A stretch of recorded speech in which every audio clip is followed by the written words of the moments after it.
ఉత్తరాంధ్ర ప్రజల ఆరాధ్య దైవం భక్తుల పాలిట కల్పవల్లి శ్రీ కనక మహాలక్ష్మి అమ్మవారి మార్గశిర మాసోత్సవాలు ఘనంగా ప్రారంభమయ్యాయి. ముఖ్య అతిథిగా హాజరైన విశాఖ దక్షిణ నియోజకవర్గ శాసనసభ్యులు వంశీకృష్ణ శ్రీనివాస్ కు ఏవో శ్రీమతి శోభారాణి సిబ్బంది ఘన స్వాగతం పలికారు. ఎమ్మెల్యే వంశీకృష్ణ శ్రీనివాస్ జ్యోతి ప్రజ్వలన చేసి మార్గశిర మాసోత్సవ వేడుకలను సాంప్రదాయబద్ధంగా ప్రారంభించారు. అమ్మవారికి ప్రత్యేక పూజ చేశారు. అనంతరం ఆలయ అర్చకులు ప్రత్యేక పూజ నిర్వహించి అమ్మవారికి పసుపు కుంకుమ పాలు పూలతో అభిషేకం నిర్వహించి హారతి ఇచ్చారు. ఈ సందర్భంగా ఎమ్మెల్యే వంశీకృష్ణ శ్రీనివాస్ మాట్లాడుతూ నేటి నుంచి డిసెంబర్ 30 వరకు అంగరంగ వైభవంగా అమ్మవారి సేవలో అనేక మంది భక్తులు పాల్గొంటారని, అమ్మవారి సేవలో పాల్గొనడం అదృష్టంగా భావిస్తున్నామన్నారు. అమ్మవారి దేవాలయం మరింత అభివృద్ధితో పాటు భక్తులకు మరిన్ని సౌకర్యాలు కల్పించేందుకు కృషి చేస్తున్నామని వంశీకృష్ణ శ్రీనివాస్ తెలిపారు.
అందుకంటే గారు మాకు కొంచెం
సహకారాలతో ఏర్పాట్లు అన్నీ జరిగాయి.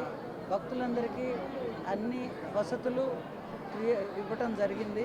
భక్తులందరూ ఇచ్చేసి అమ్మవారి ఆశీస్సులు తీసుకోవాల్సిందిగా కోరుతున్నాం. ఈరోజు కనకమహాలక్ష్మి అమ్మవారి యొక్క మార్గశిర మాసం మొదటి రోజు మొదలుపెట్టడం జరిగింది.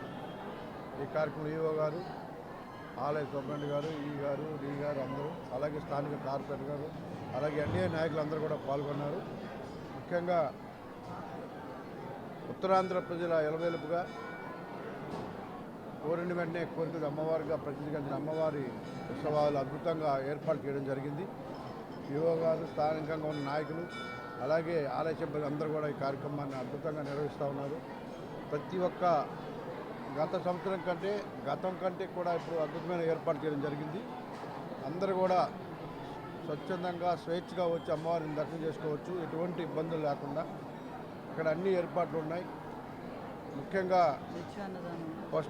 ఫస్ట్ వారం నిత్య అన్నదానం, ప్రతిరోజు కూడా సుమారు 5-6 వేల మందికి అన్నదానం ఉంది. లాస్ట్ 1,00,000 వారం రోజున మహా అన్నదానం కూడా ఉంది. కాబట్టి భక్తులందరూ కూడా వచ్చి పాల్గొని అమ్మవారి యొక్క ఆశీస్సులు పొందాలని మనస్ఫూర్తిగా కోరుకుంటున్నాం. ఇక్కడ అన్ని ఏర్పాట్లు బాగున్నాయి. ప్రతి ఒక్కరు కూడా స్వేచ్ఛగా వచ్చి దర్శనం చేసుకుని తెలియజేస్తాం. ఎక్కువగా ఉంది కాబట్టి పోలీసు వారు ఖచ్చితంగా వాళ్ళు పూర్తి స్థాయిలో బందోబస్తు నిర్వహిస్తూ ఉన్నారు. అలాగే ఆలయ సిబ్బంది కూడా అలాగే వాళ్ళ బందోబస్తులో వాళ్ళు ఉన్నారు అందరూ.